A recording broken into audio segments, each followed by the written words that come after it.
ಭೀಮಾ ತೀರದಲ್ಲಿ ರಕ್ತಸಿಕ್ತ ಅಧ್ಯಾಯಕ್ಕೆ full stop ಹಾಕೋಕೆ ಖಾಕಿ ಸಜ್ಜಾಗಿದ್ದಾರೆ. ಹಂತಕರ ತಂಡದಲ್ಲಿ ಗುರುತಿಸಿಕೊಂಡಿದ್ದವರನ್ನ ಗೂಂಡಾ ಕಾಯ್ದೆ ಅಡಿಯಲ್ಲಿ ಜೈಲಿಗೆ ಕಳಿಸಲಾಗ್ತಾ ಇದೆ. ರಾಜ್ಯದ ವಿವಿಧ ಜೈಲುಗಳಲ್ಲಿ ಭೀಮಾ ತೀರದ ನಟೋರಿಯಸ್ಗಳು ಅಂಧರಾಗಿದ್ದಾರೆ.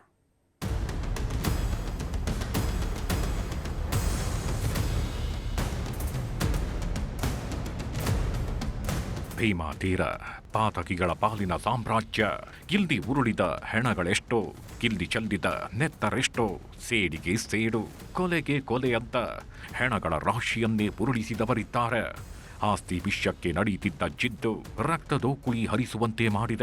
ಅದೆಷ್ಟರ ಮಟ್ಟಿಗೆ ದ್ವೇಷ ಅನ್ನೋದು ಹೊಗೆಯಾಡಿತ್ತು ಅನ್ನೋದನ್ನ ನೀವು ನೋಡಿರ್ತೀರ, ಕೇಳಿರ್ತೀರ.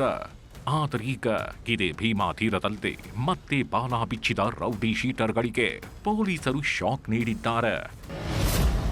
ಭೀಮಾ ತೀರದ ರೌಡಿ ಶೀಟರ್ಗೆ ಗೂಂಡಾ ಕಾಯ್ದೆ ಬಿಸಿ. ವಿಜಯಪುರದ ಭೀಮಾ ತೀರದಲ್ಲಿ ಗ್ಯಾಂಗ್ ಕಟ್ಟಿಕೊಂಡು ಆಕ್ಟಿವ್ ಆಗಿದ್ದವರಿಗೆ ಬಿಸಿ ಮುಟ್ಟಿಸಲಾಗ್ತಿದೆ. ರೌಡಿ ಶೀಟರ್ ಮಾಡಿ ಗೂಂಡಾ ಕಾಯ್ದೆ ಅಡಿಯಲ್ಲಿ ಬಂಧಿಸಿ ಜೈಲಿಗೆ ಕಳುಹಿಸಲಾಗುತ್ತದೆ. ವಾರದ ಅವಧಿಯಲ್ಲಿ ಭೀಮಾ ತೀರದ ಶಾರ್ಪ್ ಶೂಟರ್ ಆಗಿದ್ದ ಧರ್ಮರಾಜ್ ಚಡಚಣ ಸಹಚರನಾಗಿದ್ದ ಮಡುಸ್ವಾಮಿಯನ್ನು ಕಾರವಾರ ಜೈಲಿಗೆ ರವಾನಿಸಲಾಗಿದೆ.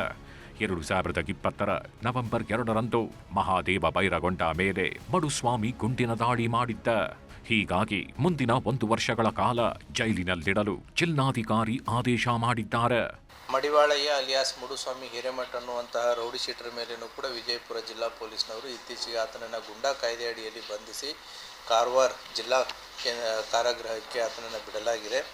ಆತನೂ ಕೂಡ 2011ರಿಂದ ಇತ್ತೀಚಿನವರೆಗೂ ಕೂಡ ಅಪರಾಧ ಪ್ರಕರಣಗಳಲ್ಲಿ ಭಾಗಿಯಾಗ್ತಾ ಇದ್ದ.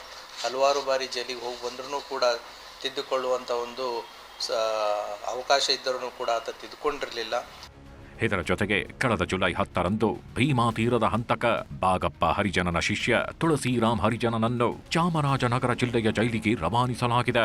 ವಕೀಲ ರವಿ ಮೇಲಿನಕೇರಿ ಸುಶೀಲ್ ಕಾಳೆ ಹತ್ಯೆ ಪ್ರಕರಣದಲ್ಲಿ ಇದೇ ತುಳಸಿರಾಮ್ ಹರಿಜನ ಆರೋಪಿಯಾಗಿದ್ದ. ವಿಜಯಪುರ ಜಿಲ್ಲೆಯಲ್ಲಿ ಮತ್ತೆ ಸಕ್ರಿಯನಾಗಿದ್ದ ತುಳಸಿರಾಮ್ ಹರಿಜನ ಸಾಮಾಜಿಕ ಜಾಲತಾಣದಲ್ಲಿ ಫುಲ್ ಬಿಲ್ಡಪ್ ಕೊಡ್ತಿದ್ದ. ವಿಡಿಯೋ ವೈರಲ್ ಆಗ್ತಿದ್ದಂತೆ ಆತನನ್ನ ಜೈಲಿಗೆ ಶಿಫ್ಟ್ ಮಾಡಲಾಗಿದೆ. ರೌಡಿ ಶೀಟರ್ಸ್ಗಳ ಜೊತೆ ಇರೋರ್ಗಳ ಮೇಲೂ ಕೂಡ, ಅವರ ಜೊತೆ ಸುತ್ತಾಡೋರ ಮೇಲೆ, ಅವ್ರ ಮೇಲೆ ಓಡಾಡೋರ ಮೇಲೂ ಕೂಡ ಸೂಕ್ತವಾದಂಥ ನಿಗಾವನ್ನು ಪೊಲೀಸ್ ಇಲಾಖೆ ಇಟ್ಟಿದೆ. ಯಾಕಂತಂದರೆ ಒಬ್ಬ ರೌಡಿ ಶೀಟರ್ಗೆ ಅವನಿಗೆ ಬೆಂಬಲ ಬರೋದು ಅಥವಾ ಅವನಿಗೆ ಧೈರ್ಯ ಬರೋದು ಯಾವಾಗ ಅಂತಂದರೆ ಅವನ ಜೊತೆ ಓಡಾಡೋ ಜನರಿಂದ. ಹಾಗಾಗಿ ಅವ್ರು ಯಾರ್ಯಾರು ಓಡಾಡ್ತಾರೆ, ಅವರ ಚಟುವಟಿಕೆಗಳೇನು, ಅವರ ಹಿನ್ನೆಲೆ ಏನು, ಅವರು ಯಾವ ರೀತಿಯಾದಂಥ ಕೆಲಸವನ್ನು ಮಾಡ್ತಾ ಇದ್ದಾರೆ ಅನ್ನೋದನ್ನು ಕೂಡ ನಮ್ಮ ಆ್ಯಂಟಿ ರೌಡಿ ಸ್ಕ್ವಾಡು ಈಗಾಗಲೇ ನಿಗಾ ಇಟ್ಟಿದೆ. ಯಾರಾದರೂ ತಪ್ಪಿನಲ್ಲಿ ಸಿಕ್ಕಾಕೊಂಡ್ರೆ ಅವರ ವಿರುದ್ಧ ಕಠಿಣವಾದಂಥ ನಿಲುವನ್ನು ವಿಜಯಪುರ ಜಿಲ್ಲಾ ಪೊಲೀಸ್ ಕೈಗೊಳ್ಳುತ್ತೆ. ಸದ್ಯ ವಿಜಯಪುರ ಜಿಲ್ಲೆಯ ಪೊಲೀಸರು ಭೀಮಾ ತೀರದ ಹಂತಕರು ಹಾಗೂ ಅವರ ಜೊತೆ ಗುರುತಿಸಿಕೊಂಡಿದ್ದವರ ಮೇಲೆ ಕಣ್ಣಿಟ್ಟಿದ್ದಾರೆ. ಕಾನೂನು ಉಲ್ಲಂಘಿಸಿದ್ರೆ ತಕ್ಕ ಪಾಠ ಕಲಿಸುವ ಎಚ್ಚರಿಕೆ ನೀಡಿದ್ದಾರೆ. ಗುರುರಾಜ್, ನ್ಯೂಸ್ 18, ವಿಜಯಪುರ.